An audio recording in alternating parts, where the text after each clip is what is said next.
everybody, it's Pam with Silver and Sparkles, and today we're going to do a little tutorial. So I made, using one piece of paper, this folder.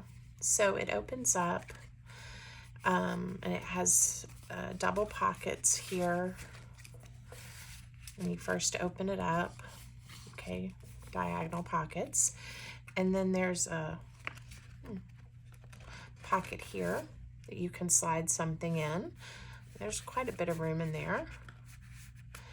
And then the last two pages, there's again corner pockets, okay?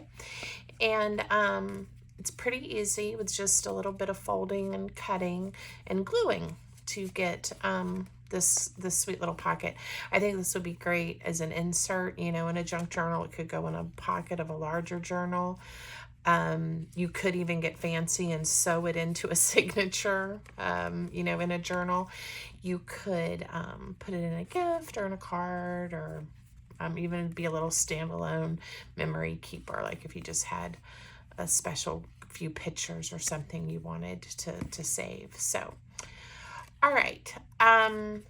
This paper is you can get on Etsy at Collage Type. Nanine has a beautiful shop with lots of pretty kits that come with all the ephemera pieces and all of that too. So be sure to go check it out. I will link this kit for you in the comments if you'd like to go look at it.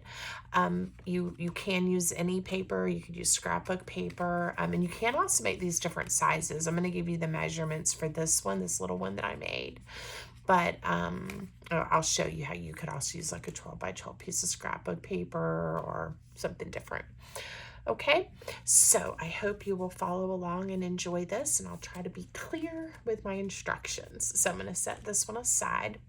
So what you're going to need to make this easier is, if you do have a scoreboard, that's great. If not, a metal ruler, some kind of tool to score, you can definitely do that instead. Pair of scissors, some glue. I'm using Today Art glitter glue, just in these little bottles.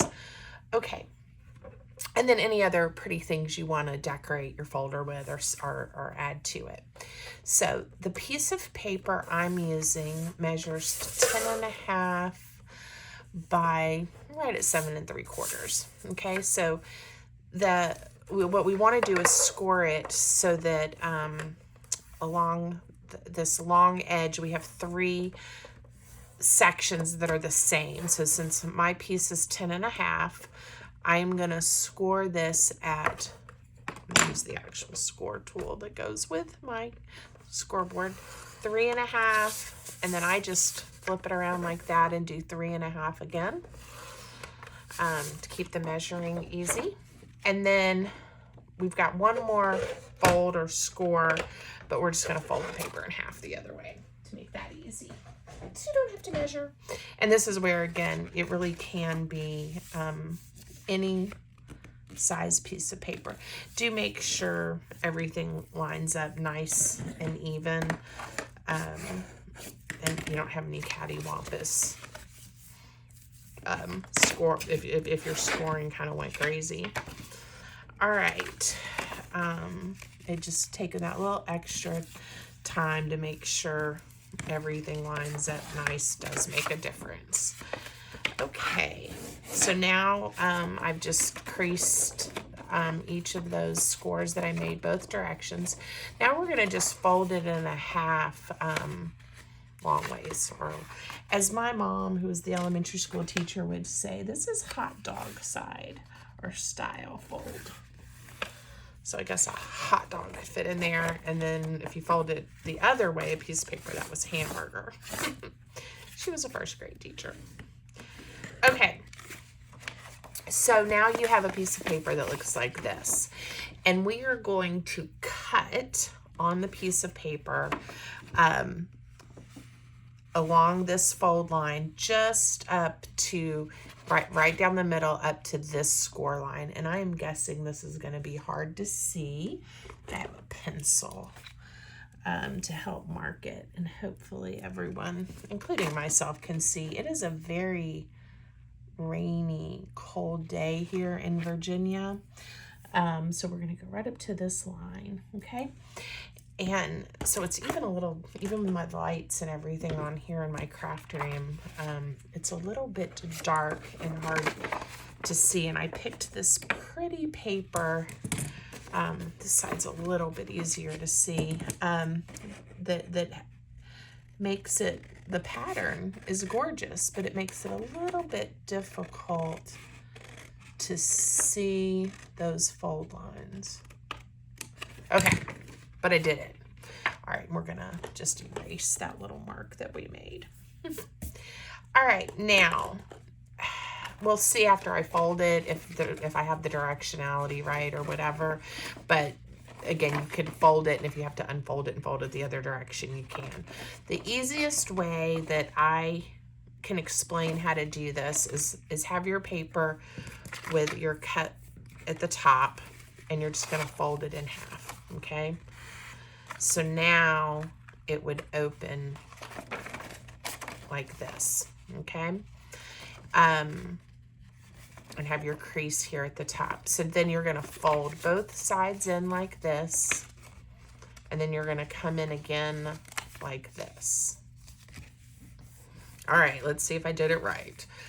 All right, yes, so this is going to be the front page because we're going to cut a pocket.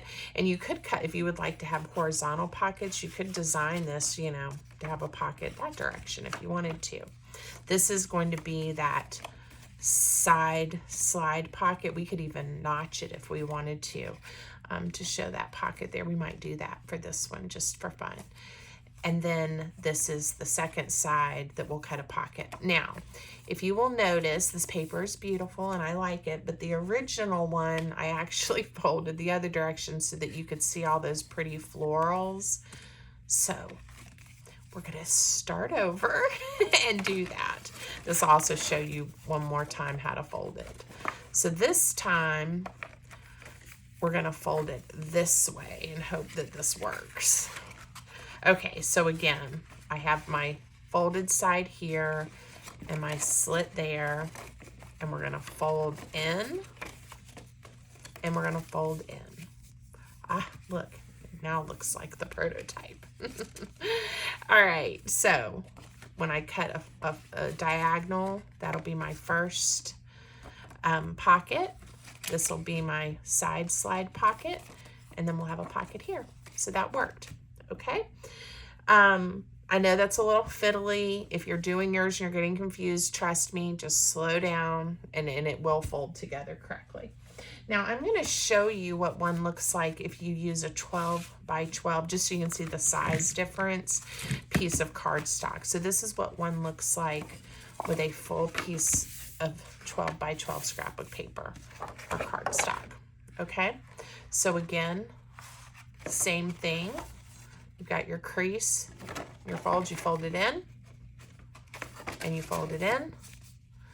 And I have not, of course, put this one together, but you could then cut pockets and all of that. I would have to give this one a little bit of thought because of the directionality of the paper. I think that works better because you can decorate here.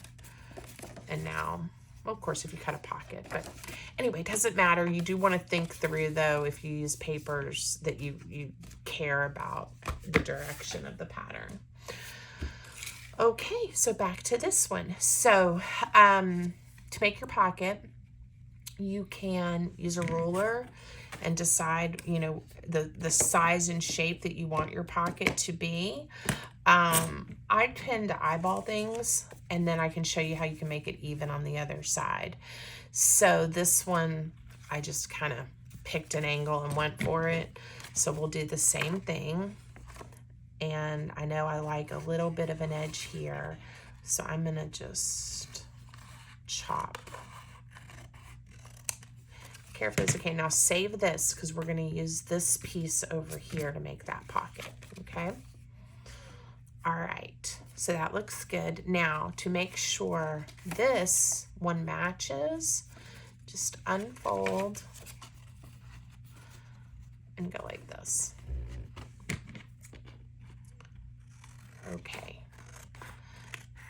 Now, I do want to say this design of this folder, I have made these for a long time, a year or two, and there's somebody on YouTube that had a video, and I've changed it a little bit, I believe. Can't remember after all this time, but I do, if somebody knows whose video that was, let's give her credit. But this was not a, you know, a brand new idea, okay? All right, so now we have to just glue it together. So I like to ink edges, as you know, and it is, especially for these pockets, easier if you go ahead and use your distress ink. This is walnut stain. If you go ahead and ink your edges, especially for these pockets, before you glue, the rest will be fine and easy to ink later, so I'm not going to do that on camera. But to glue the pockets down first, we're just going to glue the bottom of this this one. It's the only place you need any glue, and I'm just going to do if I can get my glue to go, a thin bead of glue. And of course I'm on camera and my glue wants to be clogged. All right, here we go. All right, so again, nice and even so that your edges look good, and then a thin bead of glue on this side. Okay, that looks cute. Now for this one, we need to glue the spine basically and along the bottom, leaving this side open so that we have a pocket. Now I did talk about doing a notch, and I think I'm going to do that. I didn't do that in the original one, but we'll do it for this one. Again, I'm going to eyeball the center. If you want to, you could measure it if that makes you feel better. But we'll go ahead and add some ink there. And that's cute. You can kind of see that it's easier to see now that it's a pocket. All right, so we are going to add glue along this edge, which is the spine, and along the bottom. And it doesn't take much. This glue grabs really quick and holds nicely. You just kind of want to make sure everything still looks even. Okay, I'm going to give that a minute before we start pulling on it, but you now have a pocket there. Okay, so then the last thing we're going to do is add the pockets. Oh, you know what? I decided I'm going to add a pocket, and I'm going to cover up the notch. But the good news is you'll see it on this side, or I can also notch, if I can figure out how to line it up now that I've glued it. I could notch the pocket too. Let's see if I'm smart enough to figure out how to do this. Eyeballing it probably isn't sufficient. So I'm going to line it up the way I want it, and I'm going to mark it with a pencil. And then I think that'll be good enough. All right, let's see. So I just marked it, and I'm gonna do my very best. I could have saved this piece from the original notch and laid it on here too. Let's see how I did. Whoops. We gotta find where it goes. Here it is. Look, I think I did pretty good. What do you think? I think it looks good. We're gonna call that done and not worry. So now we do need to be careful when we're gluing this pocket down, not to get glue and accidentally glue shut our pocket on this side. So when we add the glue, we're keeping that side open. It won't happen, so we're okay. Oh wait, no, we do need glue. We need glue right here and right here. And I'm not going to worry about going around the notch. I think it'll be fine. And we're going to line it up. And I think it looks good.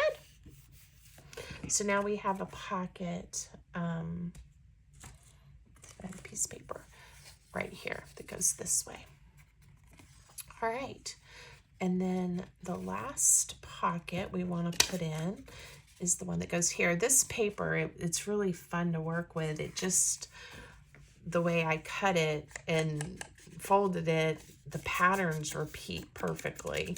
I printed the same design or the same paper front and back. And I just love how it all has lined up. That was not... that was not intentional necessarily. I love how it looks, but I did not plan that. Maybe Nanine did when she designed the paper. She knew if you printed the same page on both sides that you'd be able to do projects like this and they'd line up. I don't know. Okay. So here we go. And now isn't that cute? And it's just like the original because I used the same paper. And this one I just layered some of the elements and pieces from the kit. All of the pieces of ephemera in here are from the same kit. I did back a few on some book page because I like how that looks. Isn't that cute? And then this one that slides out also got backed on book page. So anyway, I'm not gonna on camera stuff the one we made together, but I am sure it will look just as cute when I'm done. I think it would also be fun to add some ribbons or some twine or things. So who knows what all will happen with this lovely folder. So I hope you liked this tutorial. Please leave me a comment. Don't forget to like and subscribe. I appreciate everybody's support. I have a lot of fun making these videos for you. If you see something I've made or an idea you'd like me to try to make a video for, just let me know and I'll do my best. So have a great day, everybody.